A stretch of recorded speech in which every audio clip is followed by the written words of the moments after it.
Donc, Très bien. Let's go pour les blagues on nulles. peut mettre les rires, tu sais, les faux rires.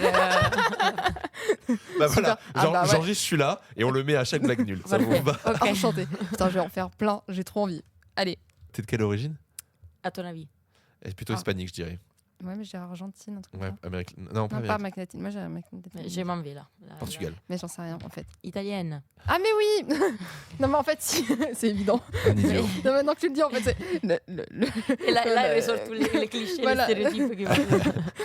En fait, si. En fait, maintenant Ah. que tu le dis, à l'oreille, je me dis, ah, mais oui, c'est ça.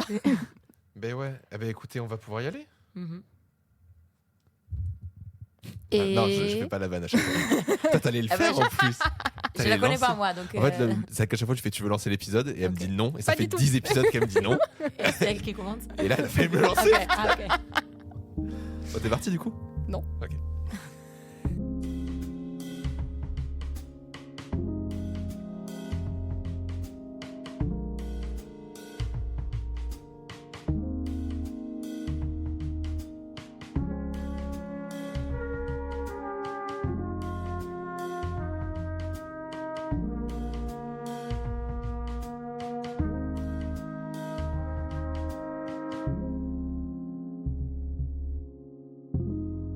Et bonsoir à tous, bonsoir Laura.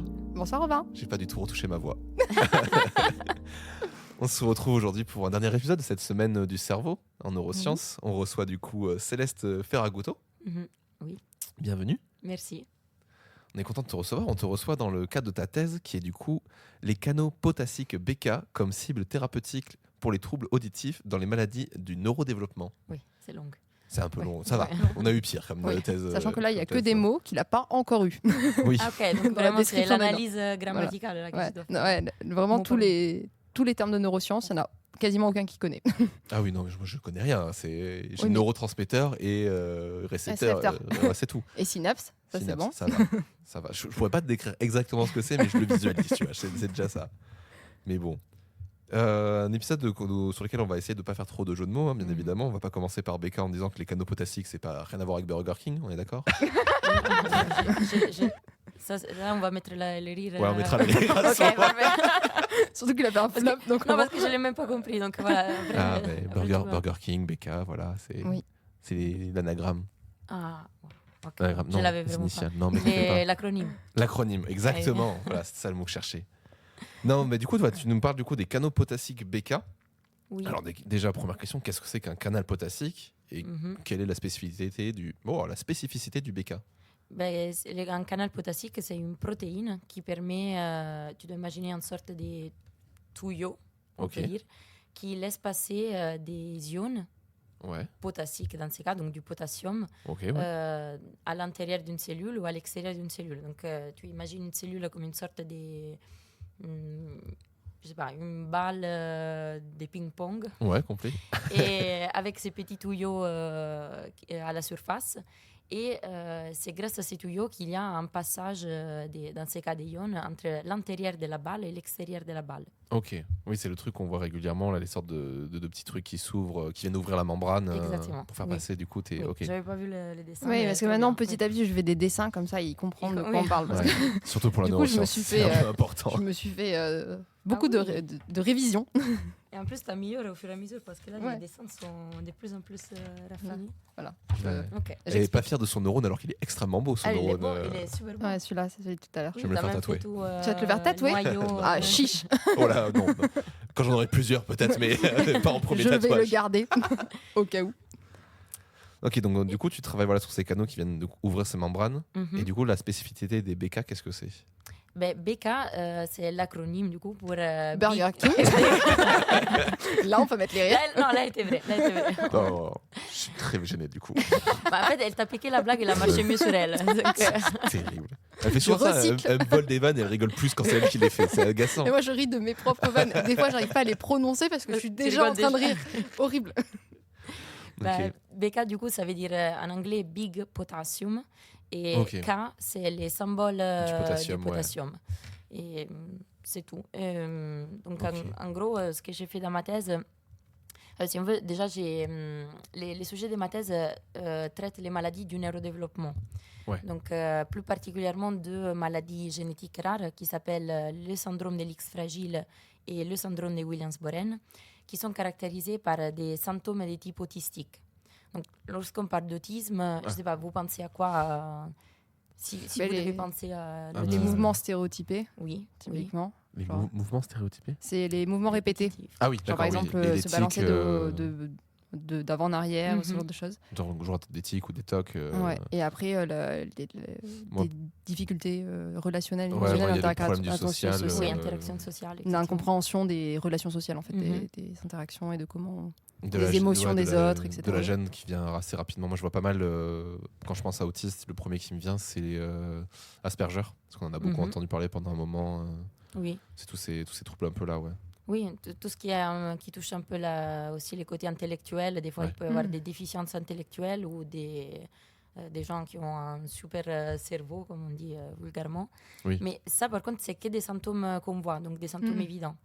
Parmi les symptômes chez les gens avec des troubles du neurodéveloppement, il y a aussi des symptômes cachés qu'on ne voit pas, et notamment des perceptions sensorielles altérées. Donc, qui peuvent être des perceptions visuelles, tactiles et aussi auditives. Et moi, justement, c'est là-dessus que je me focalise, donc sur les perceptions auditives qui sont impactées chez ces patients-là. Et j'essaie de trouver un traitement. Et donc, voilà pourquoi les canaux BKCA, donc ces traitements que j'utilise, ça va cibler cette protéine spécifique qui s'appelle donc le canal Big Potassium. Okay. Et on va voir donc si mon médicament peut avoir un impact bénéfique. Tout ça, par contre, c'est fait chez la souris. Donc moi, ouais, bien sûr. Oui. C'est une phase expérimentale, donc préclinique. De toute façon, voilà, ça, tant que ça marche pas sur les souris, tu pourras pas. Tu testes pas après testeras, sur. non, Voilà. non. Et donc, c'est plutôt appliqué comme recherche, ou tu es plutôt sur de la recherche quand même toujours un peu fondamentale, où tu vas expérimenter différentes choses, ou tu as un médicament bien spécifique que tu veux tester? C'est quand même une recherche fondamentale parce qu'on fait déjà, on regarde si les phénotypes de notre souris, phénotype ça veut dire donc les comportements de notre souris, ça peut reproduire un peu les symptômes chez l'homme. Donc il y a toute cette phase vraiment où on doit expérimenter, bien se mettre dans les contextes, voir si tout marche bien. Et par contre, j'utilise un médicament spécifique qui d'ailleurs est déjà présent sur les marchés pour traiter des problèmes plutôt musculaires, c'est un myorelaxant. Et donc là, c'est une stratégie de repositionnement, ça s'appelle. Donc utiliser un même médicament pour guérir traiter une autre pathologie, un autre symptôme. Ok. Donc ça, c'est le côté un peu plus clinique, mais on va dire je reste toujours dans le cadre d'une recherche fondamentale. Ok. Et avant qu'on rentre dans le vif du sujet, tu parles de perceptions sensorielles qui sont les symptômes un peu cachés de ces pathologies. Est-ce que tu travailles aussi sur les synesthésies? Je ne sais plus si ça te dit quelque chose. Il me semble, de mémoire de très loin, que c'est quand tu couples plusieurs sens. Qu'un sens, tu peux lui donner comme si tu avais une relation qui s'était faite entre, par exemple, la vue et le toucher ou un truc. Ça te dit quelque chose ou pas du tout? Non, ça ne me dit pas quelque chose, mais c'est vrai que les sens sont liés et même certains systèmes sensoriels, par exemple, les systèmes auditifs et les systèmes visuels, ont certains points communs. Donc, ça ne m'étonnerait pas qu'il y a. Parce qu'il me semblait que dans certains de ces troubles neurodéveloppementaux, il y en avait des gens qui avaient justement plus de synesthésie, de ce mélange de sens qui se fait un peu aléatoirement, quoi. Genre, on peut mélanger des couleurs avec des chiffres, tu vois, genre des trucs un peu. Oui, c'est vrai. Par exemple, la mémoire, ça marche avec des associations visuelles, tactiles. Donc là, c'était un peu exacerbé, il me semblait, mais je dis peut-être des bêtises. Hein. Voilà, c'était mon aparté, pardon. On reprend. T'avais une question. Je vais dire que t'as tort, mais bon, j'y connais rien. Donc, de base, faut être sûr. Dans le doute, t'as tort. Et puis, voilà. Non, mais en plus, dans les trucs très connus, on sait que le goût et l'odorat sont liés. Donc, est-ce que ça pourrait, c'est pas incohérent ce que tu racontes? Oui, non, mais là, c'était plutôt. Il me semblait que c'était genre exacerbé ce truc d'association dans certains troubles neurodéveloppementaux. Voilà. Souvent, il y a chez ces patients pas seulement des problèmes auditifs, mais aussi des problèmes de vue, justement une hypersensibilité quand ils sont touchés, tactile. Ouais. Okay. Des fois, j'avais lu qu'ils ont du mal à mettre certains tissus sur leur peau parce que ça gratte, ça fait un effet vraiment très désagréable que chez des gens qui ne sont pas atteints de ces troubles, ça passe normalement. Donc, Ok. Oui, de toute façon, on a un peu parlé de ces sujets-là hein, tout au long de la semaine. Là, on a eu... parce que tu as parlé d'autres choses aussi. On a beaucoup parlé là, de ce côté des troubles autistiques où le vêtement devient une calamité et gênant. Mais tu as parlé d'un autre truc. Putain, ça m'a fait tic quand on en a parlé. Et je l'ai oublié. On en a parlé aussi plutôt. Bon, ça me reviendra quand on parlera de la thèse. Là, c'est le seul neurone qui était activé. Maintenant, il a inhibé. Ok, j'ai capté. Ça se fout de ma gueule. Ok, très bien. C'était ça. Voilà. Bienvenue chez nous. Alors, je me demandais pourquoi parler de big potassium, quelle particularité ça a par rapport à du potassium normal? Parce que c'est la quantité des ions qui traversent cette protéine qui est très importante. Donc, il y a des small potassium, donc ils ont ça s'appelle conductance très petite, donc il y a seulement un nombre limité de ions qui peut passer d'une part à l'autre de la membrane, donc de la cellule. Okay. Et dans ces cas-là, eux, ils s'activent très rapidement et ils permettent un passage massif du potassium. Donc voilà pourquoi les big. Donc parce que tu laisses rentrer une grosse quantité très rapidement. Oui. À l'inverse de d'autres canaux qui laissent passer peut-être une molécule ou c'est plus au compte-goutte. Moins. Oui. Moins. Okay, proportionnellement beaucoup moins, mais une. T'as fait 6K sur le schéma, donc théoriquement... Excuse-moi, je vais pas m'amuser à en faire 60 000. Bah, tu pourrais écrire K fois 10 puissance. Non, c'est bon, ça va. Je vais pas être trop long. Elle est fait, petit spoiler. Elle l'est fait, du coup. C'est bon là 10 puissance 6, t'es ok? Ok, ça me va. Mais demande pas combien de ions passent par les big potassium parce que j'ai combien aucune de idée. ions passent Non, mais alors en fait, comment ça s'est déroulé pour toi ta thèse? Comment t'as commencé en fait à... Tu t'es basé sur une étude afin de la continuer ou t'es vraiment reparti de la théorie base pour remonter du coup à... Pour le choix du médicament, par exemple. Ah non, les choix du médicament, c'était un projet qui a été écrit par ma directrice de thèse. Et moi, je suis arrivée quand les projets, il avait déjà commencé, mais elle venait d'obtenir les financements. Moi, je l'avais contactée parce qu'elle travaille sur les maladies du neurodéveloppement et c'était un sujet qui m'intéressait. Et donc, elle m'a parlé de ces projets sur lesquels elle avait eu les financements. Et je me suis lancée. Donc, au début, moi, l'audition, c'était une partie que je ne connaissais pas du tout. Moi, j'ai fait un master vraiment neurosciences pures, donc vraiment cerveau. Alors que là, il y a beaucoup de... la voix auditive, en fait, concerne tout de l'oreille jusqu'au cerveau. Donc, il y a aussi cette partie périphérique qui était complètement nouvelle pour moi.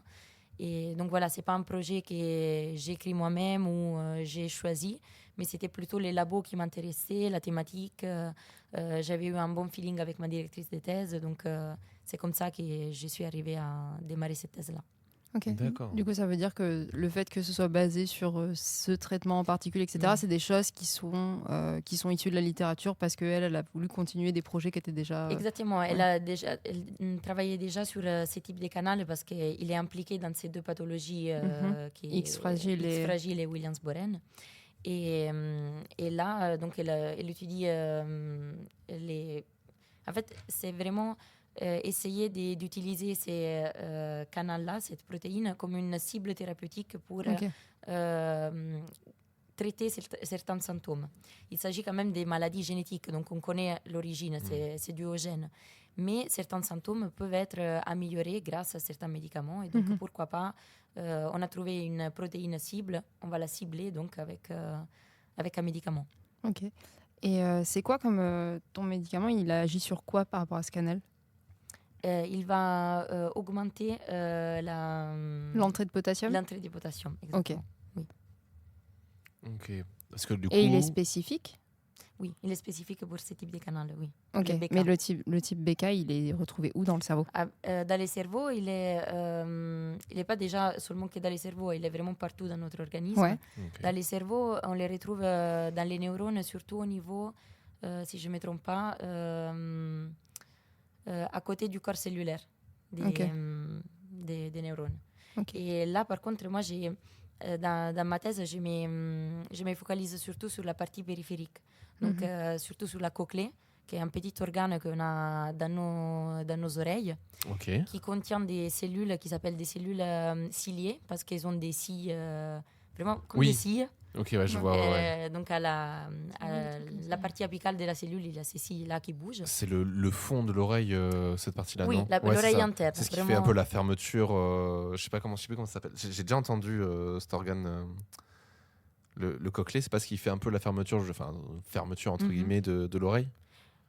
Oui, après les tympans, il y a l'oreille interne et donc il y a cette structure à forme de vraiment escargot, exactement, qui contient ces cellules ciliées et qui sont indispensables pour traduire les sons et transmettre les sons au cerveau.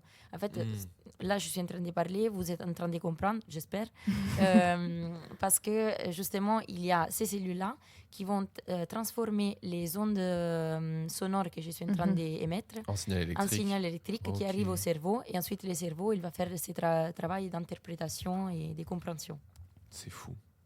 J'imagine du coup des petits poils qui captent son son ça comme ça. Et qui dit alors si je fais comme ça, du coup, c'est tel signal. Exactement. Tu l'as décrit parfaitement. C'est un peu le même principe au niveau de l'intestin. Tu as des cellules comme ça avec des... Oui, les microvilles. Non, mais ça, c'est mes études. C'est comment passer un signal sonore en signal électrique ou en signal numérique. Ça, j'adore. Ça me fascine. Voilà. C'est des cils. Oui, c'est des cils. Il faut mettre des cheveux dans les oreilles. Ok, très bien, ça va. Pas trop quand même, parce que sinon on va... Non, ça tu as bouge, bouché, tu bouges le canal. Oui. Ok. Ah, c'est trop bien. Ça me... Ok. Excuse-moi, j'avais une question. Elle m'est perdue, mais je vais revenir. En fait, quel rôle en fait a le potassium sur ces cellules et pourquoi vouloir faire entrer plus de potassium? Parce que dans ces deux pathologies, il y a un défaut de ces canaux, donc notamment il y a une réduction du nombre des canaux et également une réduction de la fonctionnalité, donc il ne marche pas trop bien. Et donc on essaye avec ces médicaments qui s'appellent agonistes, c'est-à-dire il va aider l'activité de ces canaux. On essaie avec ces médicaments de contrebalancer cette perte au niveau du nombre et au niveau de la fonctionnalité. Et donc les médicaments, il va se lier au canal, il permet de faire entrer plus de potassium et il va donc un peu mimer un cas non pathologique. Donc pour essayer de...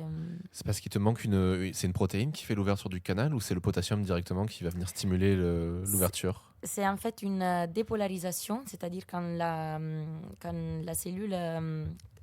au niveau de la membrane, il y a... comment je peux le rendre simple, la dépolarisation Dépolarisation, tu dis? Dépolarisation, oui. La polarisation, c'est le fait qu'il n'y ait pas la même charge électrique de part et d'autre de la membrane. Oui, tout à fait. Il y a un côté plus, un côté moins. Et ce qui fait que ça Quand tu fais une dépolarisation, c'est-à-dire que tu rééquilibres. Oui. Tu fais plus, moins ou plus. Oui. Quand tu fais rentrer du potassium, normalement c'est négatif à l'intérieur. Il y en a un qui se charge de ouf. Et du coup, ça change l'équilibre dans... homéostatique, qu'on voilà. appelle. C'est ça. Homéostatique. Oui. Donc entre les charges ioniques, si tu veux. Entre l'intérieur et l'extérieur de la cellule. Donc, quand il y a ces changements de charge, il y a l'ouverture de ces canaux qui sont sensibles à ces changements. C'est des électrons, hein, tout ça, qui vont venir faire ça. Oui. Donc, en fait, c'est les potassiums du coup, qui sont chargés positivement. En se rapprochant de cette cellule, vont créer du coup une balance et ouvrir les canaux, et en rentrant, ça va rééquilibrer. Il y a d'autres canaux aussi. En fait, tout ça, c'est très joli ton schéma. Mais c'est très simplifié. Non, mais c'est juste que c'est dans le sens, c'est vrai, mais c'est vrai que c'est dans le sens, je suis bête. C'est en fait, le potassium, il veut sortir de la cellule. Ah, le potassium veut sortir. Ok, d'accord. C'est moi. Je suis à l'ouest. Non, mais t'inquiète, ça arrive. Il y a longtemps, bref. Ok, donc c'est ça. Donc en fait, c'est de décharger ce potassium qui va avoir un impact. Rééquilibrer à nouveau tout ça parce que les cellules ciliées, comme les neurones, sont des cellules excitables. Donc elles ont besoin d'avoir ces changements des polarités, des charges et tout pour être activées. Ok. Et donc du coup, je suppose que ces cellules-là, quand elles sont trop chargées, vont venir créer du coup des dysfonctionnements au niveau des neurones. Quand elles sont trop chargées, pas assez chargées, quand il y a moins de canaux, il y a tout un dysfonctionnement. Et donc c'est pour ça qu'on va ajouter cette cette drogue, cette molécule, donc mon médicament, pour essayer de contrebalancer un système qui naturellement ne marche pas bien. Donc on rajoute quelque chose, un ingrédient pour essayer de compenser une activité qui n'est plus physiologiquement normale. C'est un engrais, quoi. Comment ? C'est une sorte d'engrais pour faire mieux fonctionner. C'est comme l'engrais, c'est ce que tu donnes aux plantes pour améliorer un peu. Plus vite. D'accord. Bah, il faut spécifier, je suis italienne. C'est pour ça qu'on les dit à tous les gens qui nous écoutent.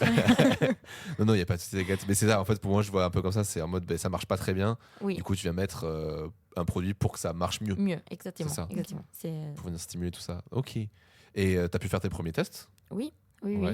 En fait, moi, j'ai 2 modèles de souris qui vont reproduire ces 2 pathologies. Et je vais combiner des injections de mon médicament avec des tests de comportement pour évaluer l'audition des souris. Parce qu'on peut voir si les souris, elles entendent bien, pas bien, elles ont une hypersensibilité aux stimuli auditifs. Et également, j'ai enregistré l'activité électrique au sein de la voie auditive.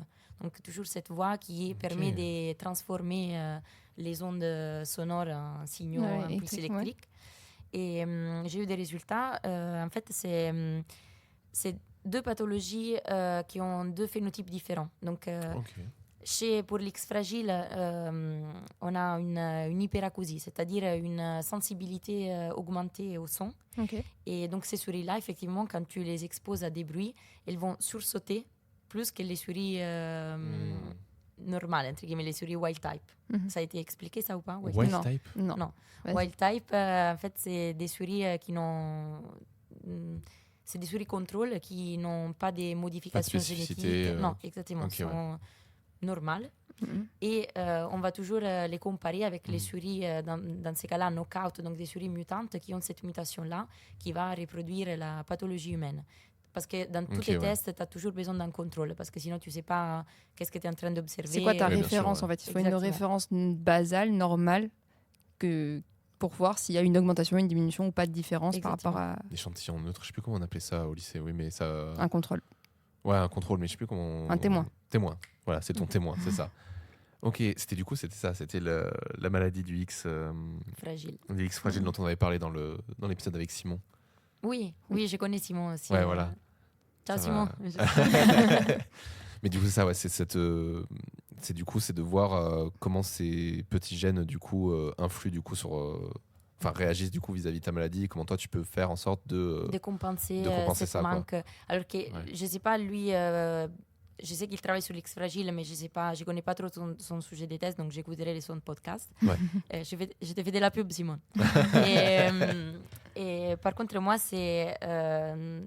on ne fait pas une thérapie génique, donc on n'essaye pas de compenser avec les gènes qui manquent, mais plutôt avec... on a cette protéine, donc c'est canal BKCA qui est BK.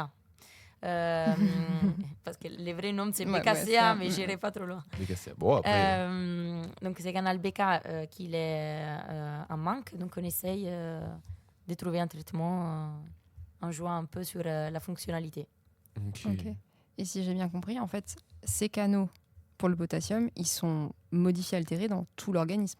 Donc potentiellement, ton traitement, quand tu l'injectes, il peut améliorer d'autres choses en même temps. Oui, mais là, on a juste regardé vraiment au niveau central et au niveau périphérique, parce que les canaux BK sont exprimés aussi au niveau de ces cellules ciliées. Ok.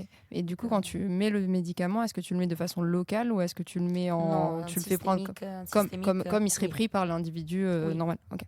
Après, avant de faire tous les tests vraiment pour cibler ces symptômes-là, on va voir si ces médicaments ont en effet justement des effets secondaires. Donc, il y a plein de tests. On évalue, je sais pas, l'activité locomotrice des animaux, d'autres paramètres vraiment physiologiques. On va voir si ça ne va pas altérer. Et donc, c'est le cas. On a trouvé une dose qui n'apporte pas des changements chez les souris wild type, donc chez les souris contrôle. Et est-ce que tu vois des améliorations chez tes souris knockout, du coup, d'autres choses de locomotion, justement, comportement, non, qui n'ont rien à voir avec le système auditif? Oui, il y a d'autres comportements qui ont ces souris, donc ils ont justement une activité, ils sont hyper actifs, un peu comme les patients. Aussi, les patients X fragiles ont cette hyperactivité. Et donc, quand on leur donne ces médicaments, il y a une amélioration aussi de ces côtés hyperactifs. Également, il y a des tests d'interaction sociale, donc pour faire communiquer les souris entre elles. Et les souris autistes, si on peut dire, j'ai mis des guillemets, elles font moins d'interaction sociale. Et lorsqu'on donne ces médicaments-là, surtout en chronique, donc on fait 10 jours de traitement, et on va ensuite répéter la manip, on voit qu'il y a une amélioration aussi sur les plans social un peu. Oui. Ça me rend fou à quel point ça peut faire des améliorations physiques et aussi sociales et psychologiques. Enfin, parce qu'en fait, c'est tout lié à des trucs comme ça. C'est le cerveau. C'est des molécules qui gèrent tout ça. Non, mais c'est assez impressionnant. Et par contre, tu disais que c'était des traitements que tu faisais. Est-ce que c'est quelque chose qui peut servir temporairement ou ce serait plutôt quelque chose qui nécessiterait une prise à vie chronique. Justement, c'est ce que nous on fait 2 types de tests. Un test en aigu, donc on injecte notre médicament chez la souris et on les teste 1 heure après pour avoir quand même pour qu'elle fasse un peu d'action. Et aussi un traitement en chronique. Donc sur 10 jours, on a choisi cette période-là. Mais idéalement, pour être mis sur les marchés, je pense qu'il faut avoir les deux. Donc on essaye. Et est-ce que vous avez fait des tests justement sur celles que vous injectez en aigu, de voir s'il y avait quand même un effet à plus ou moins long terme? Genre pas forcément qu'une heure après, mais genre 10 jours après, comme pour si vous l'aviez mis en chronique. Alors, pas personnellement. Après, je ne sais pas, parce que moi, je suis déjà arrivée à la dose qu'on avait choisie. Et donc, quand ils ont fait les tests de la posologie. Posologie. Je ne sais pas s'ils ont regardé les effets, je ne sais pas, à plus long 10 terme. jours après, juste pour une injection. Mais normalement... il y a peu de chances qu'il y ait un effet. Il y a peu de chances, oui. Ok. Et donc, en fait, t'es sur la fin de ta thèse au final. Si t'as déjà des résultats et tout ça. Oui, j'ai des résultats. En plus, là, j'ai commencé ma 3e année en octobre. Et donc, normalement, mon contrat devrait terminer en octobre 2023. Mais je demande quand même quelques mois supplémentaires pour l'écriture de la thèse. Parce que les neurosciences. Oui, c'est sympa, mais... J'ai demandé si tu t'avais pris pour pousser un peu plus des expériences ou si c'était vraiment pour l'écriture. Je pense que c'est pour l'écriture parce que là, je suis quand même à un bon point. Je dois terminer les dernières manips, mais les gros effets. Et puis pour repartir sur d'autres manips, ça va prendre 15 ans, donc ça rentrerait pas dans une thèse, quoi. En plus, ça se trouve, c'est la dernière manip qui ne marchera pas, que je vais me traîner pendant... Classique. Je ne veux pas parler trop... Là, on va pas en parler, alors. Non, pas de jinx. On touche du bois, et voilà, on va pas... Comme tous les Italiens, je suis assez superstitieuse, donc... Donc ça, c'est pas un cliché. Non, ça c'est pas un cliché, ça fait partie des... dans la liste. Il y a une église dans toutes les rues. Donc c'est... si tu vas à Rome... J'ai adoré. C'était super. Mais c'est vrai que c'est très drôle parce qu'au moment où mon pote m'a dit il y a des églises dans toutes les rues, tu peux rentrer dans toutes, il n'y en a aucune qui est pareille. Oui. C'est assez incroyable. Ils avaient plein de temps libres. Et c'est une question que je me posais du coup. T'es venu en France pour faire la thèse ou t'avais fait tes études déjà en France et t'as continué en thèse après? Alors, moi j'ai fait mes études de biologie en Italie. Et pendant ma licence, j'ai fait un Erasmus. J'ai fait un Erasmus à Poitiers. On ne dira rien de plus. On peut la couper, celle-ci. Si tu veux qu'on coupe, on peut couper. Mais moi, je trouve ça très drôle pour le coup. Non, je sais. Erasmus à Poitiers. On peut mettre les rires. Et je vais les saturer. Je pense pas besoin. Ça s'est fait naturellement. Du coup, j'ai fait l'Erasmus à Poitiers alors que tout le monde va, je sais pas, à Madrid, Barcelone, Paris, moi Poitiers. Paris, Marseille, Lyon, Bordeaux, quoi. Ouais, ça, j'ai dire les 4. Poitiers, Limoges. Exactement. Il n'y avait pas Limoges, sinon j'aurais choisi Limoges. Angoulême. Je suis passée en train en plus. Du vide. Mais à part ça, franchement, ça a été vraiment une expérience incroyable. C'est là que j'ai appris le français parce qu'avant, j'avais fait un peu de français à l'école, mais pas plus. Et ça m'avait donné envie, donc t'imagines, ça m'avait donné envie de retourner. Pas Poitiers. Pas Poitiers. Non, pas Poitiers, mais même si j'ai la garde dans mon cœur à cette ville. Et du coup, à la fin de ma licence, j'ai cherché des masters en France. Et j'ai été acceptée au master de neurosciences à Nice. Ok. Donc j'ai fait 2 ans de master à Nice qui m'ont vraiment donné envie m'ont vraiment fait plonger dans les neurosciences et m'ont donné envie de continuer. Et j'ai cherché ensuite une thèse. Et si j'avais trouvé une thèse à Nice, peut-être je serais restée, mais je ne voulais pas trop non plus me limiter. Donc je me suis dit, je regarde ailleurs, j'étais même prête à partir donc en dehors de la France. Oui. Mais j'ai eu donc cette opportunité à Bordeaux, je l'ai saisie. En plus, j'avais connu la ville parce que quand j'étais à Poitiers, je venais souvent à Bordeaux. Bah, tu m'étonnes. Ouais. C'est pratique la LGV. Oui, exactement. Et donc voilà, c'est comme ça que je suis arrivée ici. J'adore la thèse, j'adore la ville Ouais. Donc oui, je me sens bien là. Tu as pris l'opportunité de pouvoir faire de la recherche à l'étranger pour venir en France. Oui. C'est trop chouette. Oui, alors qu'à la base, c'était vraiment un Erasmus. Je me suis dit, j'ai envie de faire une expérience à l'étranger. Et ça a été vraiment déclencheur. Oui, qui m'a permis de profiter des choses par la suite. Après, France et Italie, en vrai, moi, je trouve que ça reste semblable comme pays. Oui, les cultures sont pas très dépaysants comme pays la France. Hein, mais dans les petites choses de la vie quotidienne, tu remarques c'est exactement ça. Des petites différences. Donc, des fois, je suis très nostalgique parce que ça me manque des choses en Italie. En même temps, quand je rentre en Italie, je me dis, en France, ça marche beaucoup mieux. Tu viens de quel côté de l'Italie ? Ma ville est entre Rome et Naples. Elle s'appelle Formia. Et donc, salut Formia. Et elle est sur la mer, sur les côtés tyrrhéniens. Ah putain, ça doit être super beau. Oui, c'est très beau. Donc l'été, j'aime beaucoup Bordeaux, mais l'été, je préfère quand même chez moi. 40 degrés sans nuage, sans pluie. Oui. Parce que nous, il y a les orages. Oui. Si je pouvais être en bord de mer, je te dirais pareil. Hein. Non, c'est trop clair. bien. Ok, c'est le centre de l'Italie du coup. Oui, centre-sud. Sud, ouais. Parce que c'est Rome qui est plutôt au milieu, non ? Rome est au milieu, Naples est déjà considéré sud, donc moi c'est centre-sud. Ouais. Je dis à chaque fois ça. C'est plus bas que j'ai fait Rome. Je suis pas encore allé. On m'avait vraiment vendu les pouilles. On m'avait dit faut absolument là-bas. Maintenant c'est la mode des pouilles. C'est grave la mode des pouilles. Oui, parce qu'il y a la burrata qui a explosé, donc tous les mots parce que la burrata vient des pouilles. Ah oui, d'accord. Et donc, pas les tarentules. Non, c'est. Non, c'est pas loin non des pouilles.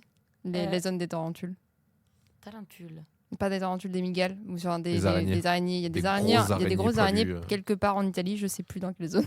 Ah oui, c'est au sud. Parce que moi j'ai pas vu d'araignées, c'est très bien. Non, je sais plus. Je sais pas non plus. Non, je suis là, c'est l'épisode des fausses infos. Bonjour. C'est pas moi qui vais aller vérifier où sont les tarentules. Même pas une thèse moi, je suis pas italienne. On a tout menti. Oh putain, en parlant de ça, il faut absolument que je te parle d'un projet après. Mais, je vous jure, c'est un rapport, mais je veux pas le spoiler. Ok. Oui, non, ouais, on disait ça. Mais du coup, oui. Et salut, je me suis bien perdu dans ma phrase. On était sur les pouilles. On était sur les pouilles et Formia. Ouais, mais oui, mais. Non, moi j'aime trop. Alors, culturellement, je trouvais que ça c'était à peu près pareil, mais le truc qui m'a vraiment étonné en Italie, c'est le côté très grand. Genre, tout est vu en grand.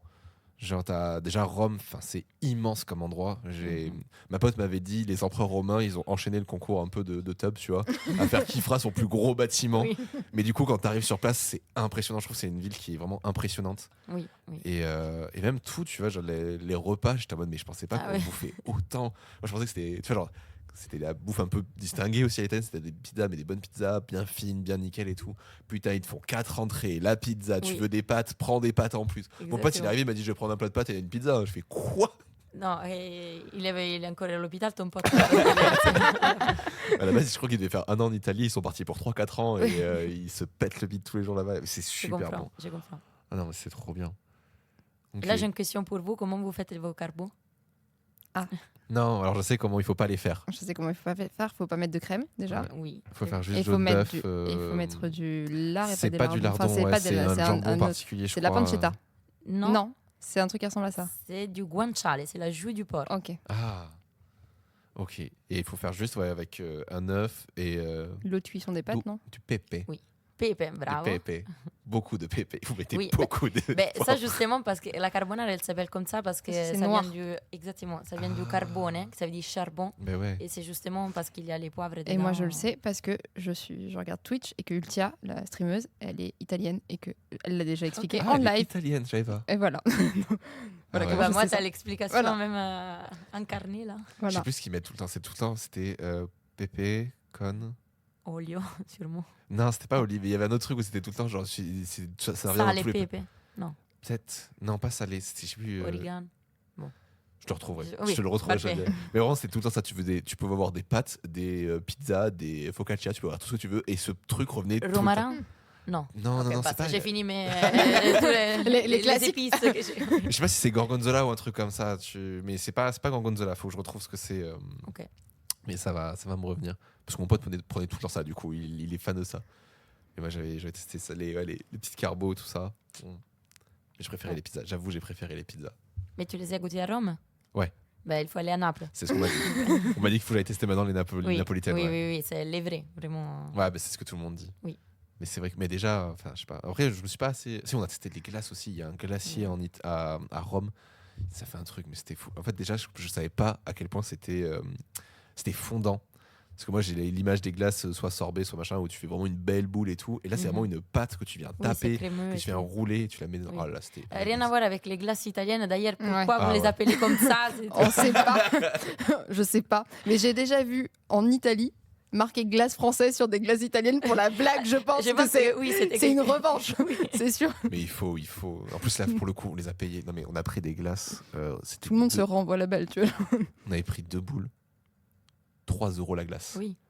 Et le truc, c'est la meilleure glace du monde. Tu vois. Genre, moi, je suis pas très glace de base. J'ai mangé Quoi ça, j'en mange comme ça tous les jours. Je te connais depuis 10 ans, t'es pas très glace? Je suis pas très glace. Sors d'ici. Allez, salut. On pourra mettre les rires. Et je m'en vais comme un prince. Oui. Ah. Putain. Donc, entre la France et l'Italie, c'est ton moyen de décompression pour la thèse? Ou t'avais d'autres activités à côté qui te permettaient de sortir un peu de toute la neuroscience? C'est quoi tes loisirs, tes trucs que tu fais? Je vais souvent au CrossFit. C'est une activité que ouais. oui, moi quand Ok. j'ai fait du sport, c'est vraiment À fond. Et là- hyperactive, voilà, comme les souris là de tout à l'heure. Et même si tu me donnes les médicaments là, je continuerai à être à fond. J'ai trop d'énergie à dépenser, donc j'ai trouvé les CrossFit comme une bonne activité pour me dépenser. Et sinon, là, je sors souvent avec mes colocs. J'habite dans une coloc, on est 9. Waouh, Oui. grosse Oh coloc. le bordel. Genre de maison avec une salle ciné, des trucs comme ça. Exactement, Ouais, exactement. je vois, On n'a ouais. pas la salle ciné, mais on a quand même beaucoup d'espace. Chacun il a sa chambre. Et donc, je les adore. Donc, ciao les colocs. Et ciao Clara, parce qu'elle m'avait demandé de faire ça. Et je me sens une star là. Et rien, donc, et après, j'aime bien l'art. Donc, Bordeaux, j'aime beaucoup Paris, par exemple, parce qu'il y a beaucoup d'activités, beaucoup des expositions et tout.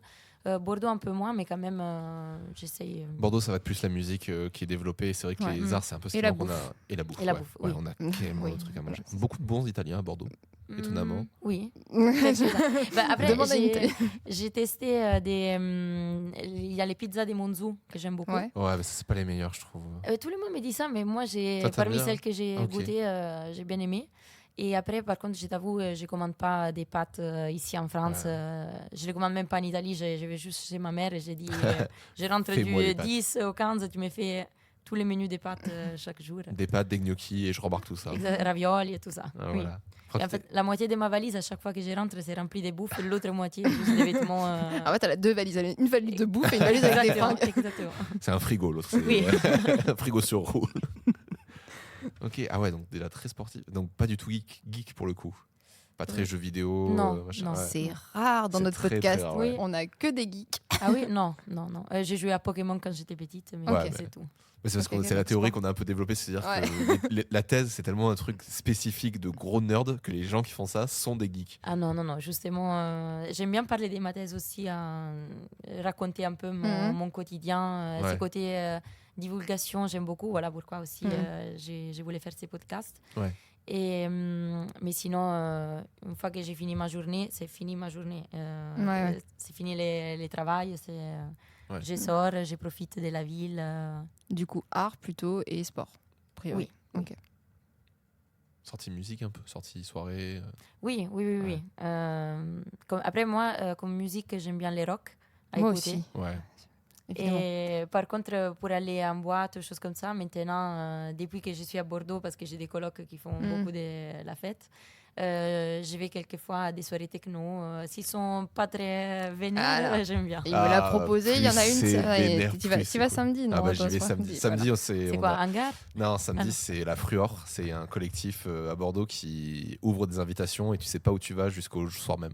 Ok, je dirais à mon coloc ça. Ça peut lui plaire. Je pense qu'il connaît aussi. C'est pas très cher, c'est entre 8 et 15 euros la place. D'accord. Et en fait, ils cherchent un spot à Bordeaux. La dernière fois, là, c'était dans un coin paumé dans le nord de Bordeaux. Et en fait, on était dans des bâtiments désaffectés, abandonnés. Et ça faisait vraiment l'ambiance bunker à l'allemande avec juste des gros poteaux au milieu. Oui. Toute la salle était vide. Et ils ont fait toute une installation. C'était génial. Ils ont pété un mur pour qu'on puisse nous faire rentrer. Ça, c'est l'ambiance que j'aime bien, tu vois, dans cette côté. Genre à la masse, boum, on fait tomber le mur et on rentre. C'est moi au CrossFit qui fait ça. Ils ont une équipe de CrossFit qui est venue, qui a défoncé le mur. Il y avait une porte à l'arrière et puis il s'était dit mais ce serait bien si on avait une entrée et une sortie. Et le plan d'après, ça coupe et tu vois le mec qui pète à la masse l'entrée. Genre, c'est trop bien. Et là, en plus, ils font une soirée collab, c'est de 23h à 11h du matin. Donc je pense qu'ils vont faire des fois ils font des événements comme ça où ils font exposition, vente de vêtements, tatouage, etc. Il y a beaucoup de trucs Disney comme ça. J'aime trop cette sorte de tu me donneras la référence parce que... écoute, je t'enverrai ça, tu vois, c'est super, c'est trop bien. Il y en a une là samedi et en général ils en font 1 à 2 par mois. D'accord. C'est trop bien. Donc t'as ça et après pour le rock à Bordeaux on a une bonne scène quand même avec la rock school qui passe pas mal de trucs, même si maintenant ils sont un peu hip hop aussi. T'as Quartier Libre où il y a pas mal de concerts jazz rock qui se font. Il y a les bars Thelonious, je sais pas si vous connaissez. Ouais, je suis pas encore allé, mais. Et j'ai fait 2 soirées là-bas et vraiment une belle ambiance. C'est plus jazz là pour les coups, mais. Ouais, le jazz est pas mal démocratisé à Bordeaux, c'est assez chouette. Il y a le Mainus aussi, on en parlait dans l'épisode d'avant. Le Mainus, ils font pas mal de petits concerts aussi là-bas. C'est le truc qui me plaît vraiment à Bordeaux. C'est vrai que beaucoup de gens disent que la culture est pas très développée. Moi, je trouve que c'est plus que c'est des cultures très spécifiques qui sont développées. Il y a beaucoup de shows, tu vois. Il y a du drag show à gogo, il y a énormément de théâtre. Il y a des scènes ouvertes, des micros ouverts pour des open mic. Dans les bars, dans les caves bordelaise. Moi, j'ai fait les stand-up comedy à Starfish. Il y a le Starfish aussi qui le fait. Ah, mais là, il y en a de plus en plus. Il y a 4-5 scènes nouvelles qui sont ouvertes, qui sont blindées tous les soirs. Ça. Et si t'aimes bien les ambiances rock, alors je sais pas si c'est encore ouvert, mais vers la Victoire, il y a un bar associatif qui s'appelle l'Antidote. Et c'est un bar punk. D'accord. C'est les derniers punks de Bordeaux. Ils sont vraiment retrouvés là-bas. Et genre, ça va vraiment genre du punk rock, un peu de Doux Gentillet, au truc vraiment très hardcore underground. Parfait, ok. C'est très très chouette comme ambiance. Et puis c'est très multiculturel aussi au final comme endroit. Oui, donc les Italiens sont les bienvenus. Mais tout le monde est bienvenu. De toute façon, de base, tout le monde est bienvenu à Bordeaux. Ça, c'est vrai. On s'en fout. Là, nous, Bordeaux, on est tranquille. De toute façon, on a été envahi par tout le monde. Donc, et puis, on est loin de toutes les frontières. Donc, Vous êtes des Bordeaux, du coup? Des vrais. Deux dans un coup, parce que ça fait 3 ans que je suis ici, j'ai connu très très peu de Bordelais. Après, c'est des grands Bordelais. Moi, je suis de la campagne bordelaise, mais je suis du coin. Et Laura, toi, t'es de la périphérie. Mes parents, ils viennent de Bordeaux. Et je suis pas née à Bordeaux, mais ils sont revenus habiter en dessous de Bordeaux, vers Villeneuve-d'Ornon, Talence et tout ça quand j'étais petite. Donc je suis banlieue bordelaise quoi. Oui. C'est un peu comme les Parisiens, il y a 2% de vrais Parisiens. Tout le reste c'est que du trafic, des gens qui viennent en dehors. Trafic d'êtres humains, bonjour. Mais oui, c'est ça, il y a 10 millions de personnes à Paris, 2 millions dans Paris, et dans les 2 millions de Parisiens, il y en a même pas il y en a 3 qui sont parisiens. Ils sont parisiens. Les autres c'est des fous. Des pures souches, genre vraiment des gens, il y a le 16e. Voilà, il y a le 16e arrondissement, c'est les vrais Parisiens. Et après il y a le reste. Voilà, c'est vrai que c'est un peu pareil à Bordeaux. En général, les gens disent de Bordeaux qu'on n'est pas forcément très accueillant, des choses comme ça. Et je pense que ça vient plutôt de ces gens-là. Est-ce que c'est vrai vraiment, Non, c'est pas mon cas. Moi, j'ai trouvé, quand je suis arrivée en France, c'était à Poitiers, mais c'était un peu difficile pour moi à m'intégrer parce que je pense notamment pour la barrière de la langue. Oui. Et sur ça, je trouve vous faites pas trop d'efforts quand il y a un étranger qui arrive et qui parle pas les français. Mais ensuite, parce qu'on est très nul en langue et du coup on n'ose pas. Oui, c'est vrai. Je pense que c'est vraiment les côtés un peu. On est juste des quiches en fait, c'est tout. on a peur du jugement aussi, c'est très bête, mais tu vois, un accent anglais raté, tout le monde se fout de ta gueule.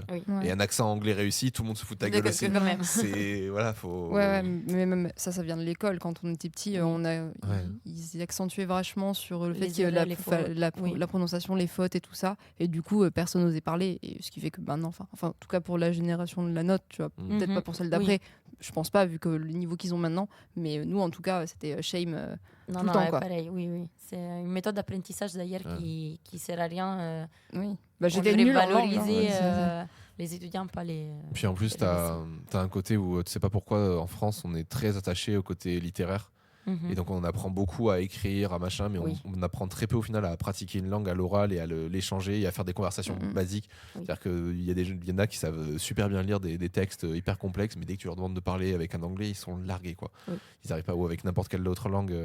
Donc je le vois en général, la plupart de mes potes qui arrivent à être bilingues ou des choses comme ça, c'est soit qui sont partis à l'étranger, soit qui sont mis dans un groupe de gens qui voulaient pratiquer la langue, quoi. Et c'est vrai que ça, c'est peut-être le truc qui nous manque un peu en France, c'est pratiquer la langue. C'est pas les niveaux scolaires qui te permettent de parler une langue. Moi, ça a été le cas pour moi avec les Français. Je l'avais étudié à l'école, ça m'a aidé un peu pour la grammaire, pour les bases. Mais c'est vraiment en me lançant dans les vides que j'ai commencé. Bonjour. Je parle pas français. Oui, voilà. Plus, les premières gens sur lesquels je suis tombée, c'était les gens de la CAF. Non. Parle pas italien, non.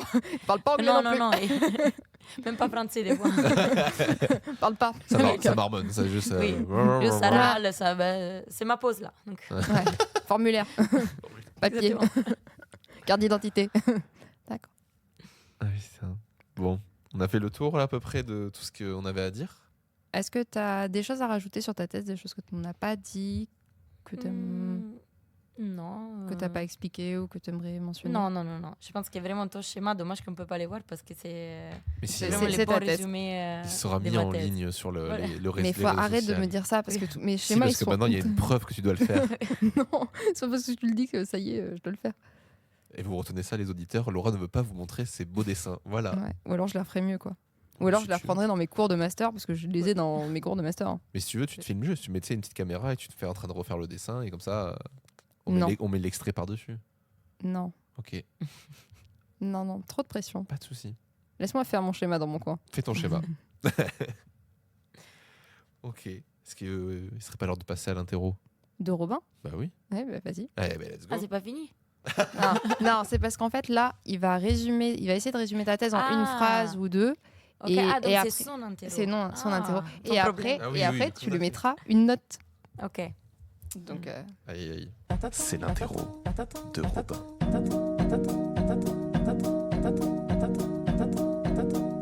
De ce que j'ai compris de ta thèse, je vais essayer de le reformuler bien d'un coup.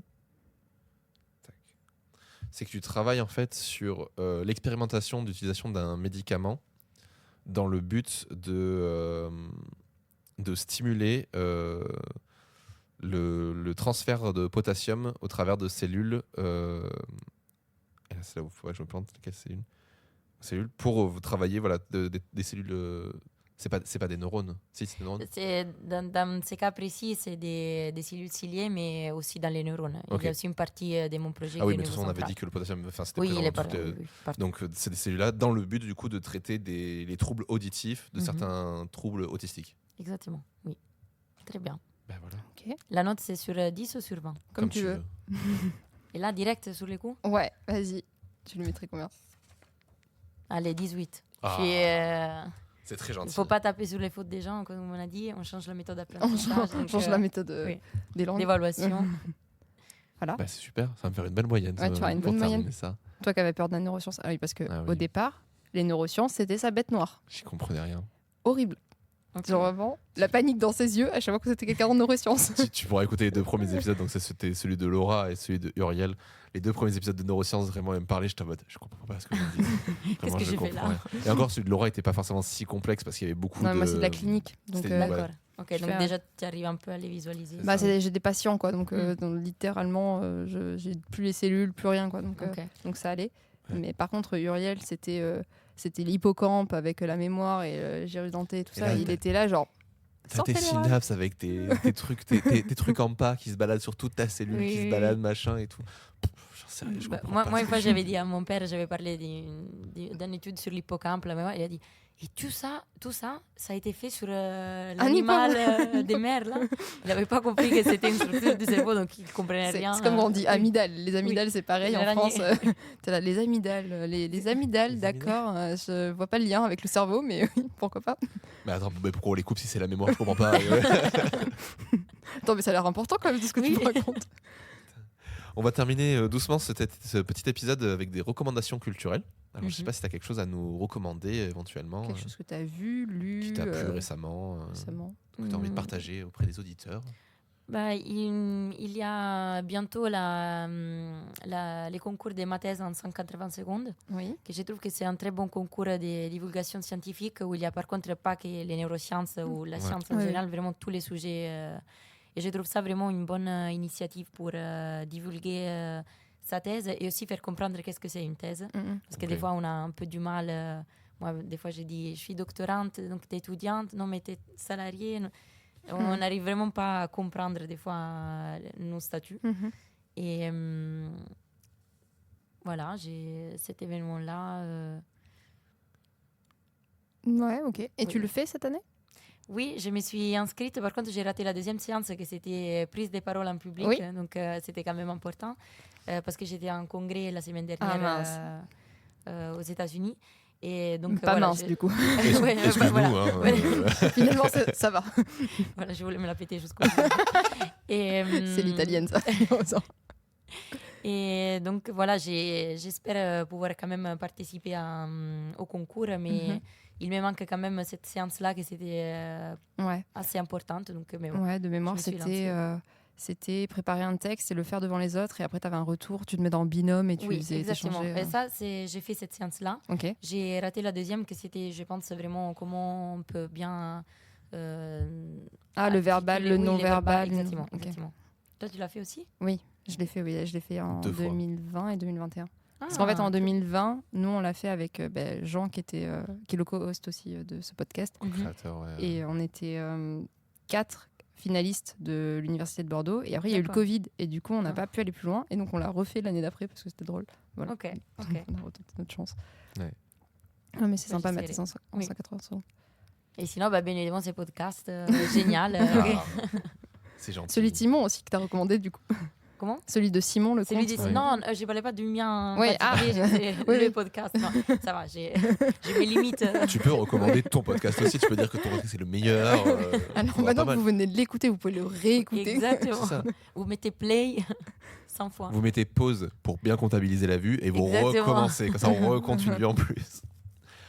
Moi, je vais vous recommander. Alors, en ce moment, il y a un streamer qui s'appelle Ponce, pour ceux qui ne connaîtraient pas, qui fait beaucoup de jeux, en général Mario, etc. Et là, en ce moment, il fait du speedrun sur Mario Odyssey. Alors, pour ceux qui ne savent pas ce que c'est que le speedrun c'est de prendre un jeu vidéo et de le terminer le plus rapidement possible. Ok, ça m'angoisse.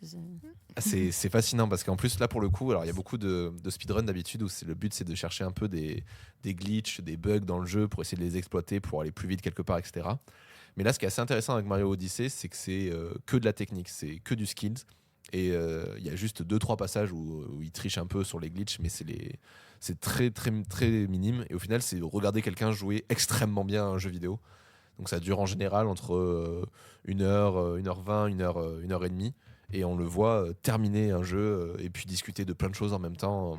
Parce qu'il a un coach qui l'aide pendant et qui lui explique et qui lui a appris les techniques du coup pour aller plus vite, etc. C'est ça. Bon, le coach n'est pas toujours là parce que il stream des fois 3-4 speedruns dans la journée, mais donc c'est assez intéressant parce qu'on en apprend sur le jeu, on en apprend sur des techniques de speedrun et en même temps ça parle de sujets divers et variés. Là, il y a pas longtemps, je l'ai regardé hier, il a pété son record, il a réussi à finir le jeu en 1 minute, en 1h24 je crois.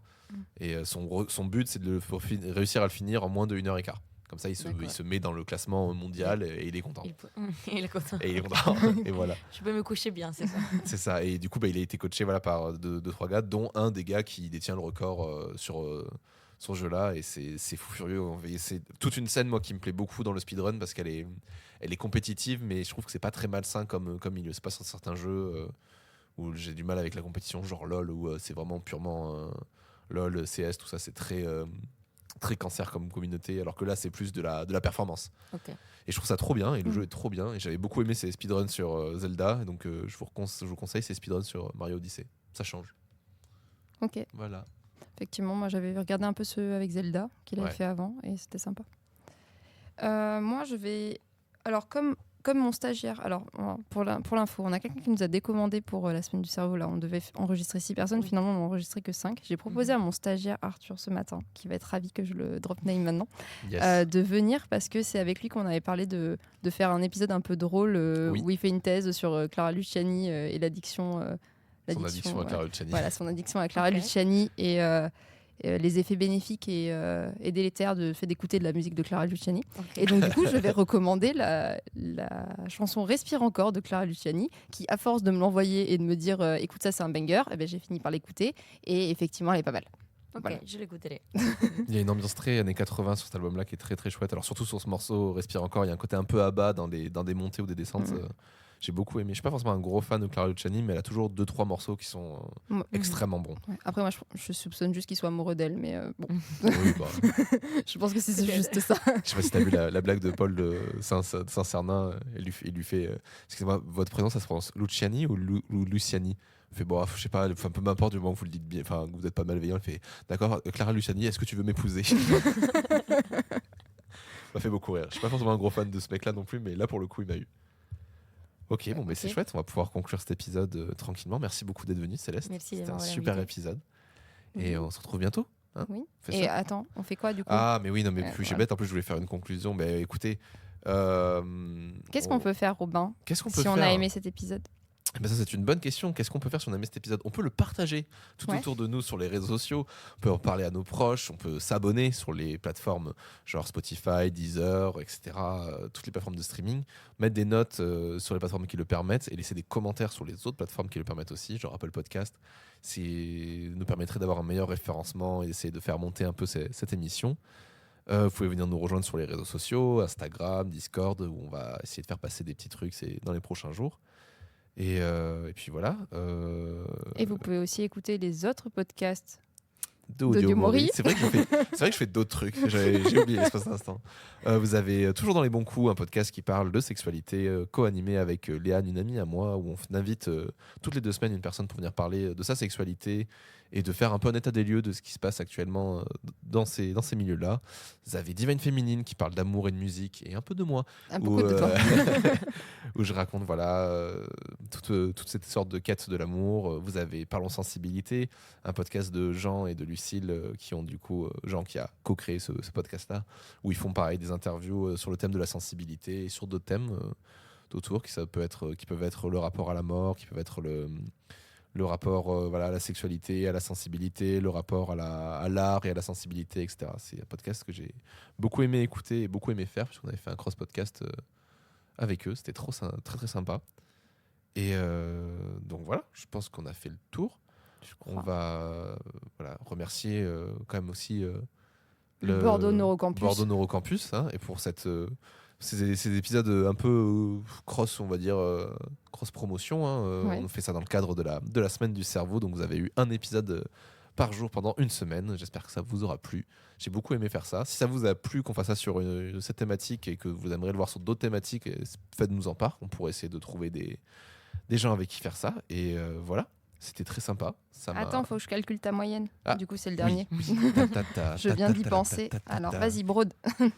Et donc, du coup, voilà, écoutez, vous savez quoi, l'amour, qu'est-ce que c'est? L'amour, c'est un beau sentiment. Ça nous permet de créer des relations, de voir des moments inouïs et de vivre quelque chose de si fort et en même temps si doux à la fois. C'est beau. On en fait des chansons, on en fait des tableaux, on en fait des films. On a la perception de 2 yeux qui se rencontrent pour la première fois et qui créent des sensations dans tout le corps. C'est bon, j'ai fini de broder. Oui, c'est bon. Alors, le problème, c'est que comme Simon t'a mis 20 sur 10, tu as 22,3 sur 20. Qu'est-ce que vous allez faire? Du coup, c'est pas possible. On peut repasser au rattrapage. Non, mais si on le met, si tu mets la note de... Si je le mets à 10? Si je le mets à 10, ouais. Allez, on va faire une note normale. Ils t'ont mis des trop bonnes notes, les gens aussi. Par contre, le 10, tu devrais mettre 20. Oui. Pardon, ça pardon, je t'éviterait de calculer réfléchis les plus. Non, mais je coefficients. réfléchis plus. Laissez-moi tranquille. Je pense que t'as ta moyenne, toi. 18,3. Bah, c'est bien ça. C'est excellent normalement Oui. au bac. Il n'y a pas d'excellent. T'es les promos. Si. Bah si, très bien, c'est 16. Et donc du coup, si. Il y a... Il n'y a rien au-dessus de très bien. Mais je crois que si. Hein. Bon, Y a ça pas a les changé plus- alors. Non, il n'y avait pas excellent. Non, il n'y a pas d'excellent. Enfin, c'est pas un truc officiel, mais c'est un truc. Ah vraiment oui, bon. officieux, oui, si tu Ouais. veux. Mais Bon, mais 18,3. Bon, Voilà. c'est peut-être beaucoup. Mais après, c'est 18,3 en vulgarisation de neurosciences. Oui. C'est pas en neurosciences. Non, mais c'est juste parce que t'es sympathique. En et que tu neurosciences, fais des tu peux blagues. diviser par 4 ma note. 4 À mon avis, plus que ça. Hein. Bah, voilà. Tu Là- penses que là, t'aurais c'est plus- 4,6 de moyenne? Franchement, oui. Je pense que je peux avoir 4,6 de moyenne en neurosciences maintenant. Ok. On fait ça. Hop là. C'était ma note en bio au lycée. C'est bon, je peux faire pareil. 4,6 en bio. Mais quel enfer. Non, j'avais plus, mais la note la plus basse que j'ai tapée, c'était 4, ouais. Moi, c'était en maths. Mais non, mais le maths, c'est très facile. Enfin bref, on va conclure cet épisode parce que sinon on va vraiment divaguer pendant des heures et des heures. Vaguer. Oui. Rire en post-prod. Je l'ai pas. Divaguer. Divaguer, le mot divaguer. Mhm. Et en fait, le jeu. jeu de mots qu'on fait depuis, je sais pas, La nuit des temps. 15 ans, c'est que quand tu dis dis quelque chose et que le mot il commence par le dit, Ah, tu dis la suite en Vaguer, fait. ok, Vaguer. je l'ai. Genre ok. divaguer, vaguer. Dyslexique, slexique. Dystopie, stopie. Et après, tu peux le faire en disant que dit, c'est 10. Ok. Et du coup, On tu le s- dis 10 fois. Dyslexique, et tu ah, fais ok, lexique, je lexique, pensais- lexique, lexique, lexique, lexique. Ok. On est très chiant en jeu de mots en France. Comme toi, Oh, pitié. on adore ça et on en fait tout le temps. Oui, ils sont tous nuls. Le nom du podcast, c'est un jeu de mots hein, déjà. hein. Taisez-vous. C'est vrai. J'arrive toujours après moi, mais Ouais, T'inquiète. il faut des dessins. Eh ben écoutez, on va se quitter là. Ouais. Et on se retrouve bientôt pour un nouvel épisode de Taisez-vous. À bientôt. À bientôt, salut. Ciao.